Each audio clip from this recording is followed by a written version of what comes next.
A paz do Senhor, seja bem-vindo, seja bem-vinda a mais uma videoaula no canal do professor Álvaro Bruno, Escola Bíblica Dominical, Lições de Jovens. Hoje a lição número 2, dia 11/10/2020. Débora fazendo a diferença em ações e palavras. Texto do dia. E enviou e chamou a Baraque e disse-lhe: porventura o Senhor Deus de Israel não deu ordem dizendo: vai e atrai gente ao monte de Tabor, e toma contigo 10.000 homens dos filhos de Naftali e dos filhos de Zebulon? Juízes, capítulo 4, versículo 6. Síntese. Para o povo de Israel, a liberdade algumas vezes veio por meio de oração, passos de fé, apoio mútuo e coragem. Os objetivos dessa lição é refletir a respeito da rebeldia de Israel no tempo dos juízes. Segundo, mostrar que Débora era uma mulher com dons e valores. E o outro objetivo, explicar a vitória que Deus trouxe a Israel mediante o trabalho de Débora. Lembrando que o comentarista dessa lição da CPAD, do último trimestre de 2020, é o pastor Alexandre Coelho. Tem vários livros publicados, é bacharel em Direito e Letras e é professor universitário e conferencista. Então, nessa lição, nós temos o texto bíblico em Juízes, capítulo 4, do versículo 4 ao 9. E Débora, mulher profetisa, mulher de Lapidote, julgava a Israel naquele tempo, e habitava debaixo das palmeiras de Débora, entre Ramá e Betel, nas montanhas de Efraim. E os filhos de Israel subiam a ela a juízo. E enviou e chamou a Baraque, filho de Abinoão, de Quedes de Naftali, e disse-lhe: porventura o Senhor, Deus de Israel, não deu ordem, dizendo: vai e atrai gente ao monte de Tabor, e toma contigo 10.000 homens dos filhos de Naftali e dos filhos de Zebulon? E atrairei a ti para o ribeiro de Quizon a Sísera, capitão do exército de Jabim, com os seus carros e com a sua multidão, e o darei na tua mão. Então lhe disse Baraque: se fores comigo, irei. Porém, se não fores comigo, não irei. E disse ela: certamente irei contigo, porém não será tua a honra pelo caminho que levas, pois a mão de uma mulher o Senhor venderá a Sísera. E Débora se levantou e partiu com Baraque para Quedes. Então nós temos aqui no comentário sobre Débora, dizendo: estudaremos os acontecimentos narrados em Juízes 4, cujos protagonistas, a juíza e profetisa Débora e um homem chamado Baraque. Em seu tempo, eles presenciaram a opressão cananita e foram desafiados a obedecer a Deus e libertarem Israel. É uma história que trata de fé, dúvida, limitações, companheirismo e vitória. Lembremos-nos de que tais fatos não se distanciam do nosso cotidiano, pois somos constantemente desafiados a obedecer a Deus, ajudando uns aos outros. Então é uma história de fé, dúvida, limitações, companheirismo e vitória. Temas que nos circundam na nossa jornada de vida. Número 1, tópico: Israel e a velha rebeldia em uma nova terra. Subtópico 1, Israel na terra prometida. Então aqui nós já temos o povo de Israel, né? Na lição número 1 nós vimos Moisés, né? E a presença de Deus em relação também à promessa de Deus. Agora nós já temos aqui o povo instalado em Canaã, né? As tribos já divididas, as suas terras. Então Israel já estava na terra prometida. O livro dos Juízes é precedido de um contexto histórico. Os filhos de Israel, que há algumas décadas sofriam no Egito como escravos, viram a mão poderosa de Deus trazendo liberdade e a promessa de dias melhores em uma terra que lhes seria dada. Receberam de Deus cidades que não construíram, moravam em casas cheias de bens, bebiam água de poços que não cavaram e usufruíram de plantações que sequer tinham semeado. Aqui nós vemos os grandes milagres de Deus dando ao povo de Israel uma terra praticamente pronta, cultivada, preparada. Deus lhes daria tudo, com a observação de que não poderiam se esquecer dele, do Senhor que os tirou da terra do Egito. Isso está em Deuteronômio capítulo 6, que era Deus falando através de Moisés e dando as determinações para quando eles entrassem na terra de Canaã. Veja, capítulo 6 de Deuteronômio, versículo 10, vou ler na melhor Bíblia de Estudo do Brasil, a Bíblia de Estudo Pentecostal da CPAD. Havendo-te, pois, o Senhor teu Deus introduzido na terra que jurou a teus pais, Abraão, Isaque e Jacó, te daria onde há grandes e boas cidades que tu não edificaste, e casas cheias de todo bem que tu não encheste, e poços cavados que tu não cavaste, e vinhas e olivais que tu não plantaste, e quando comeres e te fartares, versículo 12, guarda-te e não te esqueças do Senhor, que te tirou da terra do Egito, da casa da servidão.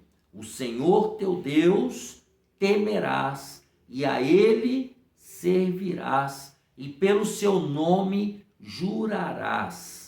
Não seguireis outros deuses, os deuses dos povos que houver ao redor de vós, porque o Senhor teu Deus é um Deus zeloso no meio de ti, para que a ira do Senhor teu Deus se não acenda contra ti e te destrua de sobre a face da terra.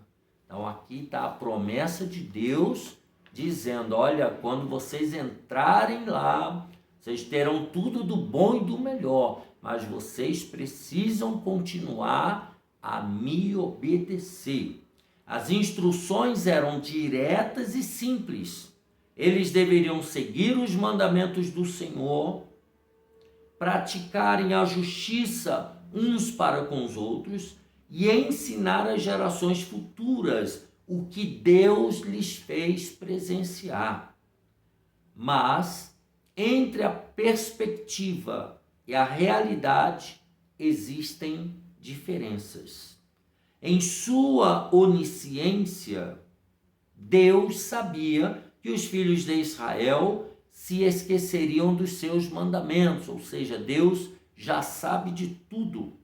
Eles adorariam outros deuses e fariam o que se havia condenado pelo Senhor na lei de Moisés. O povo de Israel entrou na terra prometida, mas não se guardou da influência daquele ambiente, se deixando levar pelas mesmas práticas dos seus antigos habitantes. Então Deus deu uma ordem, falou: farei vocês prosperarem, vocês só têm que me obedecer e continuar me servindo. Caso contrário, vocês serão entregues nas mãos dos seus inimigos. Então, isso era o que estava sendo dito. Subtópico número 2, os juízes de Israel. A palavra de Deus nos mostra que houve, na história de Israel, pessoas que lideraram o povo com funções diferentes. Moisés foi chamado por Deus para ser um libertador e legislador. Isso, o papel de Moisés. Josué entrou com o povo na terra e lhe serviu como um general para as conquistas que se seguiram. Com a morte de Josué, Deus levantou juízes, pessoas responsáveis por resolverem questões litigiosas. Somente após o período dos juízes veio a monarquia, quando o povo de Israel pediu um rei e Deus lhes concedeu que fossem governados por reis, por monarcas. Então, no período que antecede a monarquia, como vemos, havia os juízes. Estes agiam como magistrados, analisando os problemas e julgando as questões que lhes eram trazidas. No livro dos Juízes, eles também foram responsáveis por livrarem Israel dos seus inimigos. Então, o papel dos juízes era como se fosse governador, legislador, liderança, né? Como até se fosse rei, né? Alguns deles eram tratados como o líder máximo, como rei. O profeta Samuel foi um juiz. Citando 1 Samuel 7, 15 a 17, diz: E Samuel julgou a Israel todos os dias da sua vida, e ia de ano em ano, e rodeava a Betel, e a Gilgal, e a Mispa, e julgava Israel em todos os lugares, porém voltava a Ramá, porque estava ali a sua casa, e ali julgava a Israel. Então, os juízes passaram a também trazer livramentos ao povo de Israel. Então, esse é o período pós-Moisés, pós-Josué, já na terra de Canaã. Eles eram liderados antes do primeiro rei Saul, logo depois Davi, eram os juízes que faziam esse trabalho de liderança do povo de Israel. No subtópico 3, os dias de Débora. Após a morte de Josué e de seus contemporâneos, aquela geração da época de Josué e Calebe, outra geração após eles se levantou, que não conhecia ao Senhor, nem tampouco a obra que fizera a Israel. Isso está em Juízes 2 e 10. Percebe-se que não foi de um momento para o outro a mudança que ocorreu no pensamento e nas atitudes dos hebreus em relação às coisas de Deus. Cada geração precisa ter a sua própria experiência com Deus. A geração de Josué presenciou diversos milagres e mesmo assim teve atitudes de rebeldia para com o Eterno e com Moisés, o líder que Deus escolheu. Se aquela geração agiu dessa forma, imagine o que deveria se esperar da geração que se seguiria. Isso é um questionamento. Eles se esqueceriam de Deus, mesmo tendo sido lembrados da lei do Senhor e de terem visto a promessa de Deus se cumprindo em suas vidas. Milhares de pessoas morreram no deserto por desacreditarem da fidelidade de Deus. E na geração após Josué, o povo se esqueceu de Deus. Está lá em Juízes, logo depois de Josué, Juízes capítulo 2. Isso é trágico. E o versículo de número 12, Juízes 2 e 12, diz assim: e deixaram o Senhor, Deus de seus pais, que os tirara da terra do Egito, e foram-se após outros deuses, dentre os deuses das gentes que havia ao redor deles, e curvaram-se a eles, e provocaram a ira o Senhor. Então, veja. E aí o versículo 13: porquanto deixaram ao Senhor e serviram a Baal e a Astarote. Então veja a ingratidão desse povo. Depois de tantos milagres, depois do cumprimento da promessa, né, nos dias de Débora, a maioria da população tinha se esquecido de Deus. Estava agora servindo a Baal, servindo a Astarote, os deuses cananeus, os deuses filisteus, os deuses daqueles povos ao redor. Tópico número 2. Uma mulher com dons e valores. Débora, a profetisa. Subtópico 1.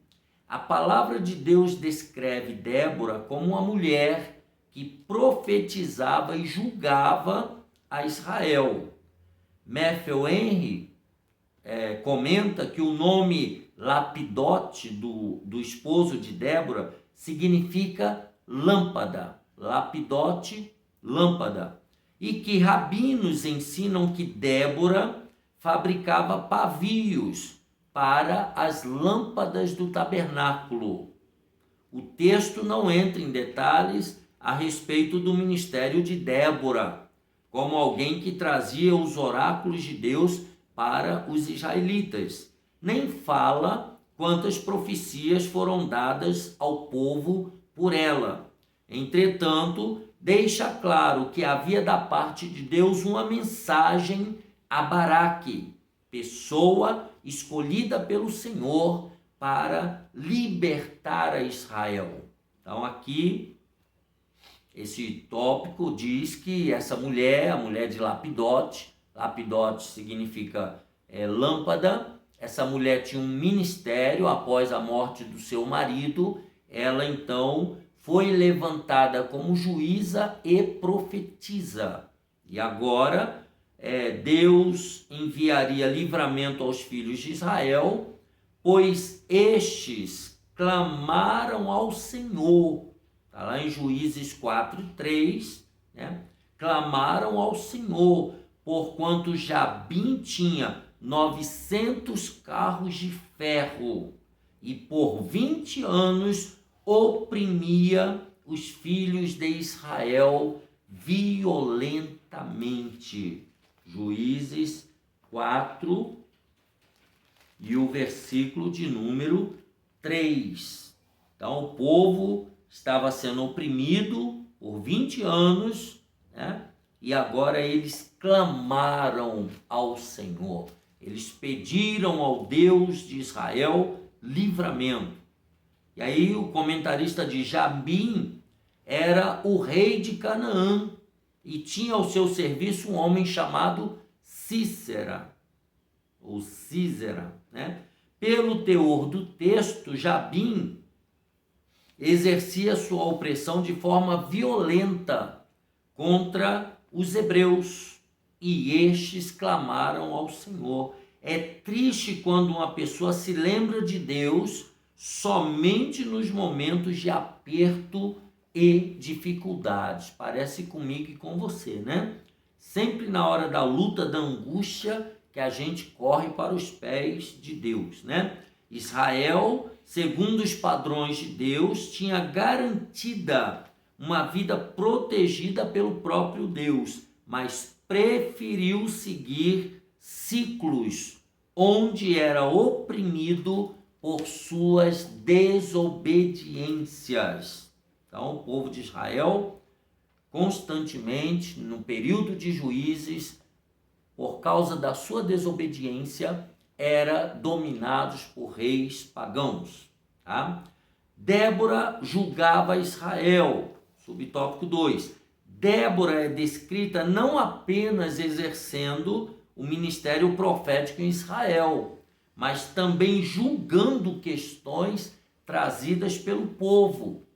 Então, veja que é importante que haja pessoas com conhecimento e sabedoria para exercer atividades como essa, né? Avaliar as situações, aconselhar as pessoas. Em uma coletividade, pessoas costumam ter desavenças. E em muitos desses casos é necessária a intervenção de uma pessoa com autoridade, sabedoria, conhecimento e temor de Deus, para fazer com que haja ordem e que os desentendimentos não se tornem um fator que desestruture a paz social. Então veja a importância de uma pessoa sábia dentro de uma coletividade. Observe o exemplo de Salomão, que precisou julgar a causa de duas mulheres que tiveram filhos. Em uma noite, uma das crianças morreu e a mãe que perdeu o filho trocou o corpo da criança morta pela criança viva. Ambas as mulheres levaram o caso ao rei e esse julgou com sabedoria aquele problema. A importância de se ter pessoas sábias tratando de dirimir conflitos é tão grande que a Bíblia diz que todo o Israel ouviu a sentença que dera o rei e temeu ao rei, porque viram que havia nele a sabedoria de Deus para fazer justiça. 1 Reis 3:28. Então veja que Deus ele dá sabedoria aos homens para julgar as causas, para analisar o certo e o errado e dar a sentença de acordo com a sabedoria que Deus dá. Se por um lado temos o exemplo de um julgamento bem feito, por outro lado temos também na Bíblia o exemplo de um grupo de pessoas que, mesmo estando na igreja, não conseguia se acertar em suas relações sociais. A primeira carta de Paulo aos Coríntios mostra que alguns irmãos daquela igreja chegaram a mover ações judiciais contra outros irmãos. E isso por si só já é questionável, mas ainda tinha algo pior destacado por Paulo: não haver na igreja pessoas que pudessem exercer juízo entre seus irmãos. Paulo chegou a perguntar: não sabeis vós que havemos de julgar os anjos? 1 Coríntios 6:3. Aqui faz referência, obviamente, aos anjos caídos, né, que foram expulsos do céu. A falta de pessoas com sabedoria e discernimento pode custar caro para a igreja. Quantas pessoas deixam a igreja? Quantas pessoas deixam até Jesus, deixam o evangelho, porque tiveram questões na igreja e não houve pessoa sábia em Deus para resolver e gerenciar os conflitos. Tá? Então nós precisamos tomar muito cuidado. Tá? Subtópico número 3, a mensagem de Débora para Baraque, a mensagem de Deus através de Débora, né? Deus havia escolhido Baraque para que o seu povo fosse livre das mãos do rei Jabim. Mas ao que parece, Baraque sentiu-se aquém da chamada de Deus. Isso nos parece a primeira lição, caso de Moisés, dando aquelas desculpas, né? Quando Deus o chamou para livrar o povo de Israel lá no Egito. Lembremos-nos de que nos últimos 20 anos, os hebreus eram oprimidos e os opressores tinham uma frota de 900 carros de combate. Era um exército poderoso, uma estrutura bélica com que Israel não contava. Não há registros de que Baraque fosse um combatente ou que tivesse experiência militar.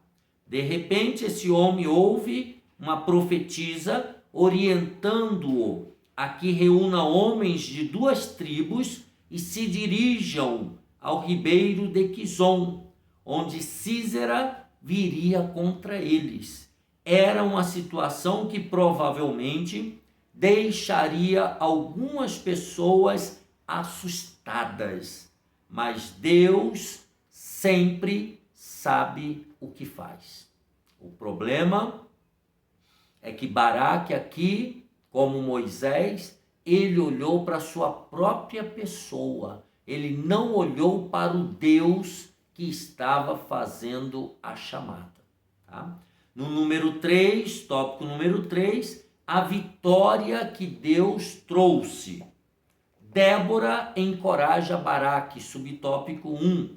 Diante da dúvida que Baraque teve, que é normal, diga-se de passagem, Débora se prontificou a acompanhá-lo na batalha. Então, se era para ele se sentir mais fortalecido, confiante, então Débora iria com ele na batalha. A ressalva que a juíza fez se deu pelo fato de que a vitória seria dada por Deus, mas que o homem que poderia ter sido entregue nas mãos de Baraque seria morto por uma mulher. Irmãos, lembrando que naquela época, a mulher, ela tomar a frente, ou ela ser vitoriosa, ou ela se sobressair sobre o homem, isso era extremamente vergonhoso para aqueles homens da época. Então agora, imagine você ter uma juíza, uma mulher que mandava em Israel, e agora a vitória seria dada na mão de uma mulher. Então aqueles homens daquela época, você imagine como estavam se sentindo, né? Talvez pelo fato de tantos anos sendo dominados pelos cananeus, Baraque tivesse dúvidas sobre Deus ir com ele naquela empreitada.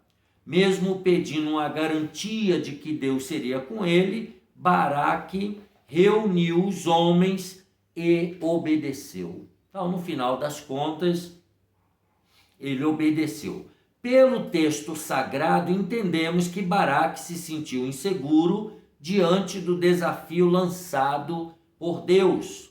Apesar dessa insegurança, ele foi ajudado a atender o chamado do Eterno para livrar Israel. E aqui cabe mencionar o papel de Débora nesse processo de encorajamento. De certa forma, ela pagou o preço de sua palavra profética e creu tanto na palavra que Deus deu a Baraque, que foi com ele para a guerra. Ela estava disposta a ser usada por Deus, trazendo as palavras dele e ajudando pessoas a cumprir o que Deus falou por seu intermédio. Que possamos motivar pessoas não apenas com nossas palavras, mas também com nossas ações. E eu vou até um pouco mais longe, com os nossos exemplos. Quando você mandar, quando você profetizar, quando você ordenar, também esteja no fronte, também vá com os seus companheiros, se possível, para a batalha, para aquela missão que Deus está determinando para alguém, guardadas, evidentemente, as peculiaridades de cada chamado, né? É isso que ele está falando aqui. Então, ela, Débora, ela pagou o preço, ela profetizou e também ela confiava tanto na sua palavra profética de que Deus tinha falado por ela, que ela se dispôs a ir para a guerra junto com Baraque. Subtópico 2, Deus dá vitória a Israel. A batalha aconteceu e Baraque obedeceu ao mandado de Deus e a vitória lhe foi dada. De acordo com Flávio Joséfo, um historiador, Deus fez chover granizo de tal forma que os cananeus tiveram seu poder de fogo reduzido e foram derrotados pelos israelitas. Os carros de ferro de Sísera em nada puderam ajudar, pois a tempestade transformou em lama o solo daquele local, deixando os carros inoperantes. No fim, Deus trouxe a vitória ao seu povo como havia prometido. Somente ele poderia tornar intransitável o solo para os carros de ferro, transformando objetos que eram, em tese, uma vantagem competitiva em um embaraço ao avanço na guerra contra os hebreus. Então era um local que eles tinham que passar, aquele local, por causa da grande chuva, da tempestade de granizo, aquilo ali ficou puro barro, pura lama, e o exército de Jabim, de Sísera, o comandante Sísera, não teve como passar e não serviu de nada contra o povo de Israel. Então Deus dá a vitória a Israel. E o subtópico 3, o preço de se crer ou não no que Deus disse. Isso aqui é muito importante. Nem sempre as pessoas estão dispostas a crer imediatamente no que Deus disse. Isso aqui é uma tragédia, né? Para qualquer um de nós. Baraque teve dificuldades para acreditar que Deus estaria com ele naquela empreitada e pagou o preço de não ser o responsável por trazer uma vitória completa a Israel. A vitória veio de Deus por meio de Baraque e de outra mulher, e de Jael. O grande inimigo dos israelitas tombou numa tenda particular e não no campo de batalha, como deveria ter sido pela mão de Baraque. Tá? Esse rei aqui, esse Sísera, esse grande inimigo aqui, tentou se esconder e acabou se escondendo na tenda de Jael. E aí ele coloca, né? Há formas adequadas de pedir a presença de Deus em certas empreitadas. No caso de Baraque, houve um condicionamento. Houve um condicionamento, né? Baraque impôs condições para obedecer. E isso é trágico, né? Se a profetisa fosse com ele, então ele iria à guerra. Ambos foram à guerra e Deus lhes deu a vitória. Então, mas isso aqui não é o correto. O correto é obedecer sem titubear, sem questionar e muito menos sem impor condições, como fez Baraque aqui em relação a Débora, em relação à profecia que Deus mandara, e o povo de Israel teve vitória, mas a honra final ficou também com uma mulher, a mulher chamada Jael. Amém? Então, essa lição número 2, que nós estudamos hoje, dia 11 de outubro de 2020, tá? É sobre Débora. Na próxima videoaula, permitindo Deus, vamos estudar a lição número 3, quando a chamada de Deus não faz diferenças. É sobre os filhos de Eli, né? O sacerdote na época lá que antecedeu o juiz Samuel. Amém? Que Deus te abençoe e te guarde. Deixa aqui embaixo o seu gostei, compartilhe essa videoaula com o maior número de pessoas para elas também serem abençoadas por Deus. Um abraço apertado e a paz do Senhor.